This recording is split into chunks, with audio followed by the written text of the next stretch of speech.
ಮಾಡೋದಿಲ್ಲ ಸರ್. ಅವರೇ ಹೇಳಿರುವಂತೆ ಇವತ್ತು ಸುಮ್ಮನೆ ಸರ್, ಇವತ್ತು ಮಧ್ಯರಾತ್ರಿ 12:15 ಬರ್ತೀನಿ ಅಂತ ಅವ್ರು ಹೇಳಿದ್ದಾರೆ. ಒಂದು ವೇಳೆ ಬಂದರೆ ಅಲ್ಲೇ SIT ಅಧಿಕಾರಿಗಳು ಅವರನ್ನು ವಶಕ್ಕೆ ಪಡೆಯುತ್ತಾರೆ. ಹೌದು, ಕಾನೂನು ಪ್ರಕಾರ ಈಗಾಗಲೇ ಅವರಿಗೆ ವಾರಂಟ್ ಇಶ್ಯೂ ಆಗಿದೆ. ವಾರಂಟ್ ಇಶ್ಯೂ ಆದ್ಮೇಲೆ ಅರೆಸ್ಟ್ ಮಾಡಬೇಕು, ಅದರ ಪೊಲೀಸ್ನವರು ಕೆಲಸ ಮಾಡ್ತಾರೆ. ಅದು SITನವರು ಡಿಸೈಡ್ ಮಾಡ್ತಾರೆ. ಅಲ್ಲ ಸರ್, ಪಾಸ್ಪೋರ್ಟ್ ರದ್ದು ಆಗುತ್ತಾ ಸರ್? ಅದೇನಾದ್ರು ಎಕ್ಸ್ಟೆನ್ಷನ್ ಆಗುತ್ತಾ ಸರ್? 3 ತಿಂಗಳವರೆಗೆ ಗೊತ್ತಿಲ್ಲ, ನಾವು ಬರ್ದಿದ್ದೀವಲ್ಲ ರದ್ದು ಮಾಡಿ ಅಂತೇಳಿ. ಅದು ರದ್ದು ಮಾಡೋದಕ್ಕೆ ಈಗ ಇಲ್ಲಿನ ಲೀಗಲ್ ಪ್ರೊಸೆಸ್ ಏನಾಗುತ್ತೆ ಅದು ನೋಡಿಕೊಂಡು ರದ್ದು ಮಾಡ್ಬೋದು. ರದ್ದು ಮಾಡ್ತೀವಿ ಅಂತ ಹೇಳಿದಾರಲ್ಲ, ಎಕ್ಸ್ಟರ್ನಲ್ ಅಫೇರ್ಸ್ ಮಿನಿಸ್ಟ್ರ್ ಹೇಳಿದ್ದಾರೆ. ನಾವು ಈಗ ಪತ್ರ ಬಂದಿದೆ, ನಾವು ಪ್ರೊಸೆಸ್ ಸ್ಟಾರ್ಟ್ ಮಾಡಿದ್ದೀವಿ ಅಂತೇಳಿ ಅವರೇ ಹೇಳಿದ್ದಾರೆ. ನಿಧಾನ ಆಗಿದೆ, ಆದರೆ ಈಗ ಮಾಡ್ತಾ ಇದ್ದೀವಿ ಅಂತ ಹೇಳಿ. ಚುನಾವಣೆ ದೃಷ್ಟಿಯಿಂದ ಏನಾದರೂ ಅವ್ರು ಬಂದರೆ ಚುನಾವಣೆ ಮೇಲೆ ಎಫೆಕ್ಟ್ ಆಗುತ್ತೆ ಅಂತ ಇಷ್ಟು ವಿಳಂಬ ಮಾಡ್ತಾ ಇದ್ದಾರೆ. ಗೊತ್ತಿಲ್ಲ ಏನು ಅಂತೇಳಿ. ಕಾನೂನು ಪ್ರಕಾರ ನಮ್ಮಲ್ಲಿ ನಾವು ಏನು ಮಾಡಬೇಕು, SIT ಏನು ಮಾಡಬೇಕು ಕಾನೂನು ಪ್ರಕಾರ ಮಾಡ್ತಾ ಇದ್ದೀವಿ. ಚುನಾವಣೆಗೆ ಎಫೆಕ್ಟ್ ಆಗುತ್ತಾ ಆಗೋದಿಲ್ವಾ ಅದು ಬೇರೆ ವಿಚಾರ. ಆದರೆ ಕಾನೂನು ಪ್ರಕಾರ ನಾವೇನು ಮಾಡಬೇಕು ಅದನ್ನು ಯಾವುದೇ ಮುಲಾಜಿಲ್ಲದೆ ಮಾಡ್ತಾ ಇದ್ದೀವಿ. ಸರ್, ಕೊನೆಯದಾಗಿ ಸರ್, ಅವ್ರು 26ನೇ ತಾರೀಕು ಬೆಂಗಳೂರಿಂದ ಹೊರಗಡೆ ಹೋದರು. 28ನೇ ತಾರೀಕು ಒಂದು X-ಅಲ್ಲಿ ಪೋಸ್ಟ್ ಮಾಡಿದ್ರು, ನಾನು SIT ಮುಂದೆ ಹಾಜರಾಗ್ತೀನಿ ಅಂತ ಹೇಳ್ಬಿಟ್ಟು. ಆಗಲೂ ಬರಲಿಲ್ಲ. 7 ದಿನಗಳ ಕಾಲ ಸಮಯ ತಗೊಂಡಿದ್ರು. ಈಗ ಮತ್ತೊಂದು ವಿಡಿಯೋ ಮೊನ್ನೆ ಬಿಟ್ಟಿದ್ದಾರೆ. ಇದು ಈ ಬಾರಿ ಆದರೂ ಬರ್ತಾರೆ ಅಂತ ವಿಶ್ವಾಸ ನಿಮ್ಗೆ ಇದೆಯಾ ಅಂತ ನಿಮ್ಮ ಮತ್ತೆ ಅವರೇ ಹೇಳಿದಾರಲ್ಲ ಬರ್ತೀವಿ ಅಂತ. ನಾವೇ ಬರ್ತಾರೆ ಅಂತ ನಾವು ಹೇಳಲಿಲ್ಲ. ಅವರೇ ಹೇಳಿದ್ದಾರೆ ನಾನು 31ನೇ ತಾರೀಕು 10 ಗಂಟೆಗೆ SIT ಮುಂದೆ ಅಪಿಯರ್ ಆಗ್ತೀನಿ ಅಂತ ಅವ್ರ ವಿಡಿಯೋದಲ್ಲಿ ಹೇಳಿದ್ದಾರೆ. ನಾನು ಕೂಡ ಅದನ್ನು ನೋಡಿದೆ. ಅದರಿಂದ ಅವರು ಬರ್ತಾರೆ ಅಂತೇಳಿ ನನಗೂ ಅನಿಸುತ್ತೆ. ಯಾಕೆಂದರೆ ಈಗಿನ ಡೆವಲಪ್ಮೆಂಟ್ಸ್ ಬರಲೇಬೇಕು. ಬರಲಿಲ್ಲ ಅಂತಂದರೆ ಪ್ರಾಸೆಸ್ ಮುಂದುವರಿಯುತ್ತೆ. ಪಾಸ್ಪೋರ್ಟ್ ಕ್ಯಾನ್ಸಲ್ ಮಾಡೋದು, ಆಮೇಲಿಂದ ಇಂಟರ್ಪೋಲ್ನವರಿಗೆ ಮತ್ತು ತಿರ್ಗಾ ನಾವು ರಿಕ್ವೆಸ್ಟ್ ಮಾಡ್ತೀವಿ. ಅಂದರೆ ಥ್ರೂ CBI ನಾವು ನೇರವಾಗಿ ಸ್ಟೇಟ್ ಗೌರ್ಮೆಂಟ್ ಮಾಡೋಕ್ಕೆ ಬರೋದಿಲ್ಲ. ನಡಿ ಈಗ ಶುರು ಮಾಡೋಣ.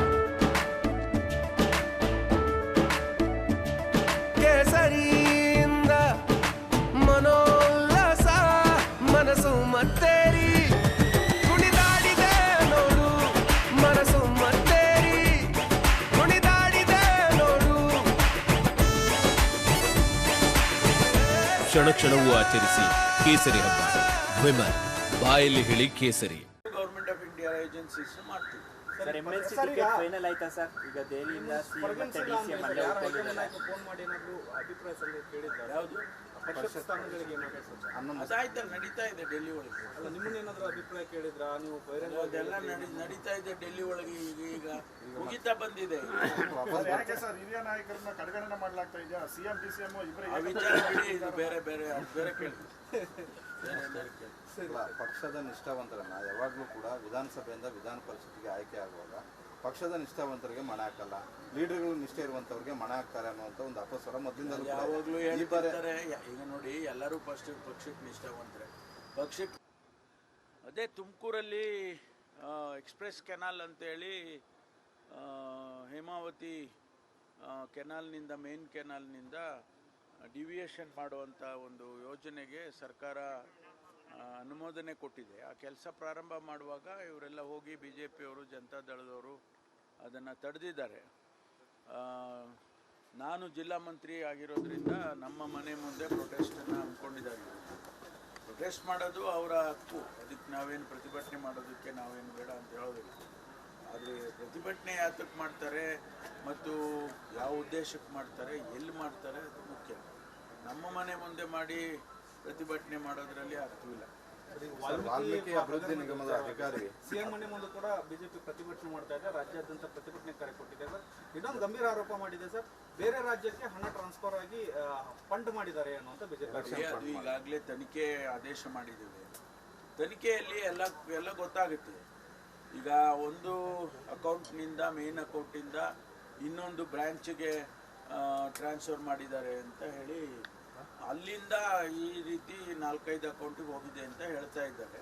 ತನಿಖೆ ಮಾಡೋ ತನಕ ನಾವೇನು ಹೇಳಕ್ಕೆ ಬರಲ್ಲ. ನನಗೆ ನಿನ್ನೆ ದಿವಸ ಹೇಳ್ತಾ ಇದ್ರು 187 ಕೋಟಿ ಟ್ರಾನ್ಸ್ಫರ್ ಆಗಿದೆ, ಆಮೇಲೆ ಅದರಲ್ಲಿ 97 ಕೋಟಿ ಈ ರೀತಿ ಡಿಸ್ಟ್ರಿಬ್ಯೂಟ್ ಆಗಿದೆ ಅಂತ, ಇನ್ನೊಬ್ಬರು ಇಲ್ಲ 85 ಕೋಟಿ ಅಂತ. ಯಾವುದು ಸತ್ಯ ಅದು ತನಿಖೆನಲ್ಲೇ ಗೊತ್ತಾಗುತ್ತೆ. ಅಲ್ಲಿವರೆಗೂ ನಾವು ಕಾಯ್ತೀವಿ.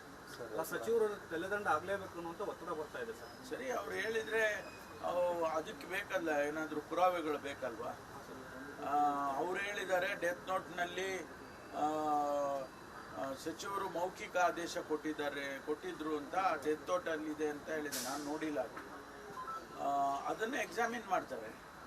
ಈಶ್ವರಪ್ಪ ಪ್ರಕರಣದ ಡೆತ್ ನೋಟ್ಗಳಲ್ಲಿ ಪರಿಶೀಲನೆ ಮಾಡೋವರೆಗೂ ಅದನ್ನು ಸತ್ಯ ಅಂತ ಹೇಳ್ಕೊಳ್ಳೋವರೆಗೂ ಹೇಳಕ್ಕೆ ಬರೋದಿಲ್ಲ. ಕೆಲವು ಸಂದರ್ಭದಲ್ಲಿ ಡೆತ್ ನೋಟ್ಗಳು ತಕ್ಷಣ ಸಿಗ್ತವೆ, ಕೆಲವು ಸಂದರ್ಭದಲ್ಲಿ ಆಮೇಲೆ ಸಿಗ್ತವೆ, ಕೆಲವರು ಆನಂತರ ಡೆತ್ ನೋಟ್ಗಳು ಬರೆದಿಟ್ಟಿರೋ ಉದಾಹರಣೆಗಳು ಕೂಡ ಬೇಕಾದಷ್ಟಿದೆ. ಅದರಿಂದ ಡೆತ್ ನೋಟನ್ನು ಪರಿಶೀಲನೆ ಮಾಡಿ ಅದರಲ್ಲಿ ಯಾವ ರೀತಿ ಸತ್ಯಾಸತ್ಯತೆಗಳಿದೆ ಅನ್ನೋದನ್ನು ತಿಳ್ಕೊಂಡು ಮುಂದುವರಿತಾರೆ. ಎಸ್ ಈಶ್ವರಪ್ಪ ಅವರ ವಿರುದ್ಧನೂ ಕೂಡ 2021ರಲ್ಲಿ ಇಂಥದ್ದೇ ಒಂದು ಆರೋಪ ಕೇಳಿಬಂದಿತ್ತು. ಅವತ್ತು ಕಾಂಗ್ರೆಸ್ ಪಕ್ಷ ವಿಪಕ್ಷ ಸ್ಥಾನದಲ್ಲಿತ್ತು. ರಾಜೀನಾಮೆ ಪಡೆದಲ್ಲಿ ನೀವೆಲ್ಲ ಸಕ್ಸಸ್ ಆಗಿದ್ರೆ ಅಂಥದ್ದು. ದೇಶದ ಅತಿ ದೊಡ್ಡ ನೆಟ್ವರ್ಕ್ ನಿಂದ ಮೆಗಾ ಕವರೇಜ್. ದೇಶದ ಮತದಾರನ ಆದೇಶ ಎನ್ಡಿಎಗ ಇಂಡಿ ಒಕ್ಕೂಟಕ್ಕ.